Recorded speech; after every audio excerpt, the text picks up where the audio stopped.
আর কেন্দ্রীয় সংসদে সাংস্কৃতিক সম্পাদক পদপ্রার্থী। আর ব্যালট নাম্বার 7 সবার কাছে অনুরোধ থাকবে এটাকে লাকি 7 করে দেওয়ার জন্য।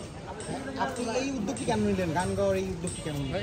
আমি গান গেয়ে গিয়ে প্রচারণা, এটা আসলে মানে একটা ভোটারদের আকৃষ্ট করার একটা কৌশল কিনা? হ্যাঁ, অবশ্যই এটাই। তার কারণ আমরা যেহেতু সাংস্কৃতিক কর্মী, নিজেরা এটা যেমন করি, আবার যদি আমরা নির্বাচিত হই হয়তো এই জায়গাটাকেই আরও বেশি প্রসারিত করার জন্য কাজ করব।